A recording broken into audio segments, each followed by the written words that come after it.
What an inspiring way to begin. Good morning, everyone. I'm Louise Mitchell, Chief Executive of Bristol Music Trust. I'm standing here in an empty concert hall foyer with Bristol's Mayor, Marvin Rees.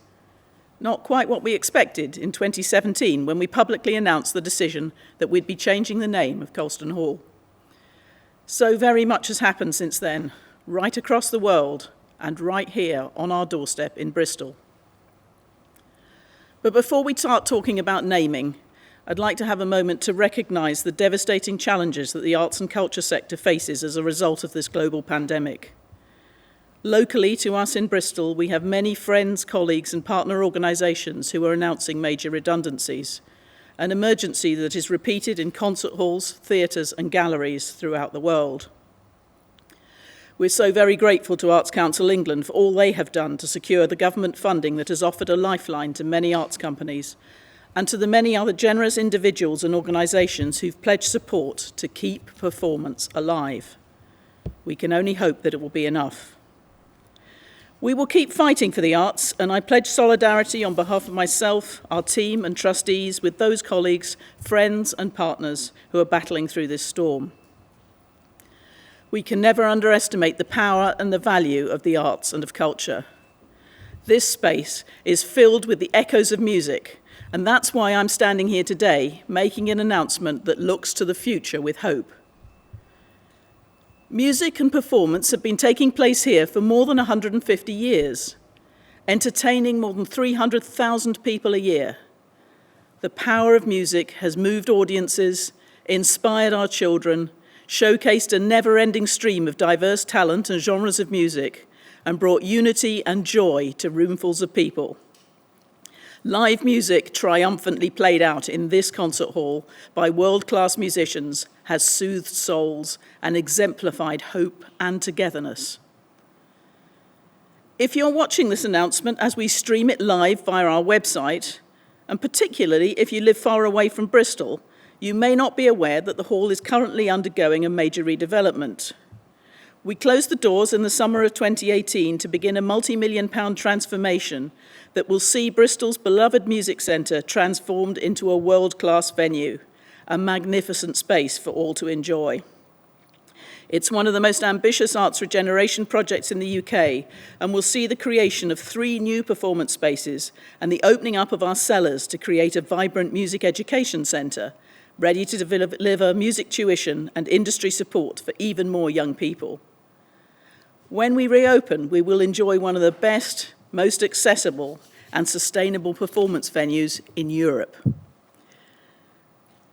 As custodians of this amazing building, we at Bristol Music Trust take our role and responsibility very seriously. And a key part of this is the decision that we took back in 2017 to change the name of Colston Hall. We've long been at the centre of discussion in the city around the use of the name Colston, and we were the first organisation to announce our intention to move away from this association. We have embraced our position in helping to lead conversations on this issue. Since we announced this intention, it's fair to say that it has been quite a rough ride. Not everyone agreed with the decision to change. We were accused of seeking to erase and censor history. We were told that we were wrong to use the morals of today to judge the actions of the past. It's an issue that continues to provoke strong views on every side. The truth is, the organisation and the city can't continue to be held back by this historic association. The name has meant that the building is a place where some have felt unwelcome, or that they did not belong, be they artists or audiences. And very simply, if we can't be for everyone, something has to change. There was no Colston money put into the building or into the founding of Colston Hall. For us, our audiences, artists, and for our city, this name change is a chance to be free to write our own inclusive narrative, one that puts the unity and joy of live music at the heart of what we do. We've been guided by the need to face up, open up, and to listen. We've spent the last couple of years listening to people right across the city. This has involved audiences, partners, and communities from all across Bristol. We've had over 4,000 conversations about a vision for the new venue and people's thoughts about the name. It was important to make sure that the new name would come directly from the hearts and voices of our city. It's been an empowering and thoughtful process. We've all learnt a great deal during this journey, and I'm personally very proud of the result. Bristol Music Trust has a duty to make sure we're being truly inclusive, giving access to all kinds of music to all kinds of people. And that's what the new name needs to mean. It needs to represent music in the city. It needs to feel inspiring. And most importantly, it needs to be for everybody. The events of this summer, including the toppling of Colston's statue, just a stone's throw away from us in the centre of Bristol, has brought the issue into sharp focus. As Bristol historian David Olusoga said just a few weeks ago in his speech to the Edinburgh TV Festival, Black Lives Matter has transformed debates about race more profoundly than any phenomenon I have known in my lifetime. And it is a movement with a simple message. Silence, inaction, or ineffective action is not neutrality, it is complicity. It is now time. Marvin.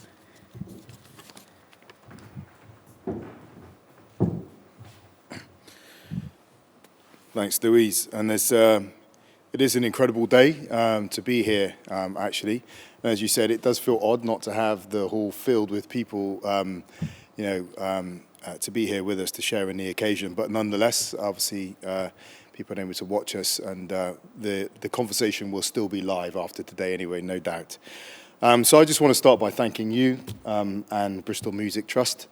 Everyone that's worked with you. I know this is, as you said, we go back to our earliest conversations. It's been an incredible journey. You've taken the organisation on and this building. And not only that, I'm sure that for you personally, it's been a very profound journey too, just in your own resilience even, coming and facing it up every day. And it just struck me as I thought about the physical restoration of this building and the physical renewal that we have, the complementary parts here. We have that physical renewal of the Colston Hall, or formerly known as Colston Hall, going on at the moment. And in this naming process now, we have almost the renewal of the soul of the building and the renewal of what the building actually means within Bristol. And the two things going together is a very potent combination for the wider city, because it is such a powerful building at the centre of our city.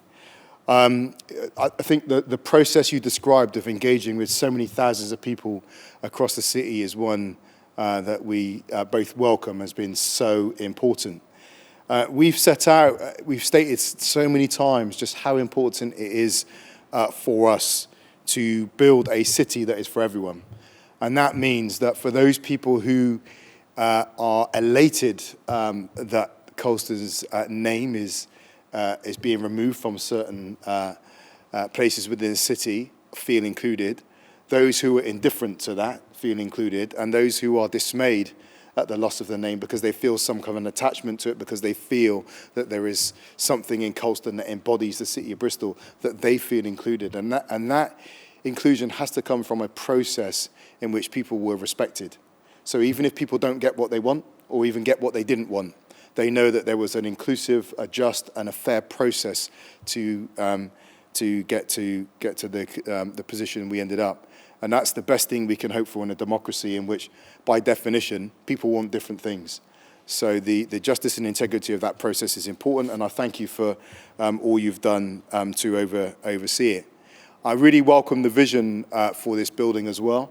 It is to be a global venue for global superstars, national stars as well, but your absolute commitment to root it in our communities and to begin to tackle those challenges that we've set out so many times about inequality within Bristol, social immobility, inequality in life chances, and the need to deliver that inclusive, more just city. And remembering this is against a backdrop in which 25% of our children are in income-deprived households, and we expect through COVID that those people closest to the margins of our society will pay the biggest price for the economic downturn that's coming, and they will be least well placed to benefit from any uptick on the other side and benefit from programs. So by definition, what we will see over the coming months, probably years, is a forces driving greater inequality in Bristol and across the UK more widely.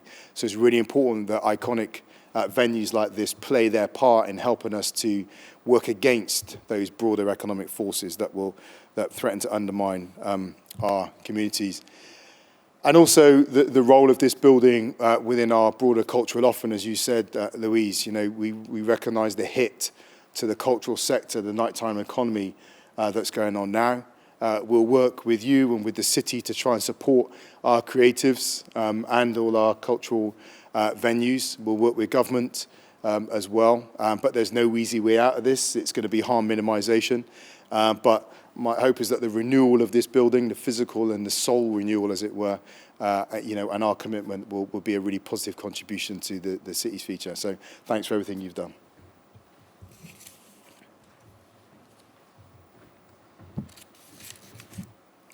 Thank you, Rees. The name is important, a symbol of all we stand for. But today, Bristol Music Trust is making a commitment to doing more than just changing a name and transforming a building. We've worked as a team to develop a transformation promise which outlines the next stage of our journey to become more inclusive for colleagues, artists, and for audiences. I'm proud to announce a major programme of community-led activity to lead up to the reopening of our new venue for Bristol. This work is funded by a £400,000 investment from the Paul Hamlyn Foundation. It's very exciting to have reached this moment and to share it live across the world. It feels like a pivotal moment, a moment of hope and of light, a reminder of the power of music to break down barriers, cross boundaries, and create unity and joy. We don't yet have a new logo or visual identity, but deliberately and consciously a name waiting to be brought to life, collaboratively and inclusively.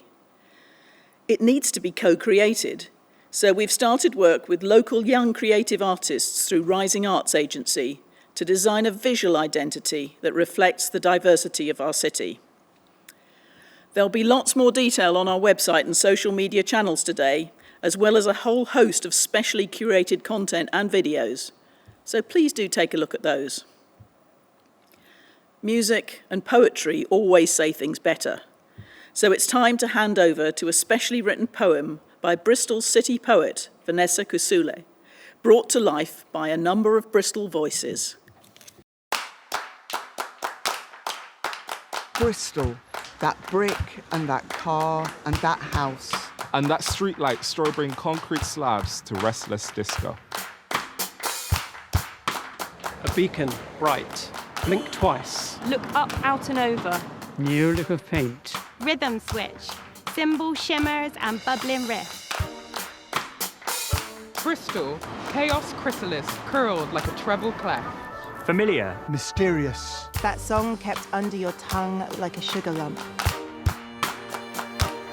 A beacon, the first gig that took you by the collar. How the light and the bass boiled over its thin lid. Everyone sharing a heartbeat. Bristol, obvious and elusive, myth and mundane. Surviving the strange, emerging shed of shame and sonorous. A beacon, you. And you. And you. And especially you. Constant tapper of tables and kneecaps. Come bless this place with graceless noise. Bristol, our home. Because of, in spite of. In light of. Enthralled to. In time with. In debt to every single one of you. A beacon, wink of prism, trill of ivory. 2 drumsticks in a kid's hands. Galaxies exhaling with an arc of an arm.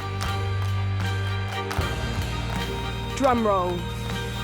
Held breath. New name.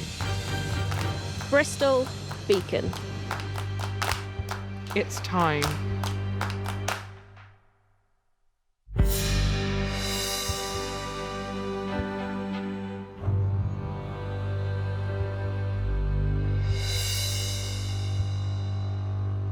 We welcome you all to Bristol Beacon, a symbol of hope and community, a focal point for music in the city, a gathering space, illuminating the way ahead, a place of welcome, warmth and light, an open invitation for everyone to come and share the joy of live music. The hall has always been at the heart of the city. It's been a meeting place, it's been a place for debate, it's been a place for making history. It is an amazing venue which has produced some incredible shows with all the emotions that go with outstanding live music. It's massively exciting as well as hugely important that our beloved hall, our premium hall in Bristol, our kind of catalyst for live entertainment, gets the new name that it has so long deserved. It's such a symbol of hope and optimism and sense of possibility. What the Trust and the Hall does inspires young people. There's no point in us doing that if we then have a culture or a brand or something which actually alienates them. The old name was deeply controversial. Now's the time to put all that behind us and to make amazing music in a hall that brings everybody in the community to feel part of the new hall. So I think it's really important with the transformation that we look at what we're really doing, and it's all about the music. It's all about bringing live music to as many people as we can, and I think a new name and the transformation will enable that to happen. Announcing this new name today makes me feel incredibly proud, not just as someone that works for Bristol Music Trust, but also as a Bristolian and as a musician. Music brings people together, it also creates discussion, it also creates collaboration. And at a moment like this, it just feels really energising that Bristol Music Trust has made the decision to change the name. And I think for the communities of Bristol musicians, it's going to take it to another level. The amount of work that's gone into the engagement around finding the new name, engaging with different communities, with young people at school, etc., etc. My hope is that that really marks a point at which the hall opens up. You know, imagine throwing the doors open and welcoming people from all sorts of backgrounds and communities. We had a lot of long, hard debate about what the name might be, but Beacon was chosen because it reflects the light shining on something that is going to be outstanding. It's a way of drawing people into the new hall to tell them that there's going to be something really worth coming to see in this wonderful new venue. I've been here a long time. I've worked here for 20 years and I came here as a kid, saw my first concert here. So I feel like very connected with the hall and its history. And so to be part of the new history and to be involved in the transformation and the new name, I find that really exciting. I'm really looking forward to it. I feel it's going to give us the opportunity to provide more of these transformational experiences to young people all across the city, but not just young people, anyone that lives here. I hope that it will mean that they feel welcome to come here and that they can have more of these experiences that I've been lucky enough to have at the hall. We've been starved of live music here in this hall for the last 2 years, and there's such joy and emotion and unity that comes from an audience standing at one at the end of a concert, that getting that feel back into myself and back into the city is something we're all very much looking forward to. If we think to the future and what we want it to be and how we want future generations to come to the hall, it's important for that reason also, that we are open and welcoming, but also recognising, not being afraid of our past and our history, but recognising the need for change and progress.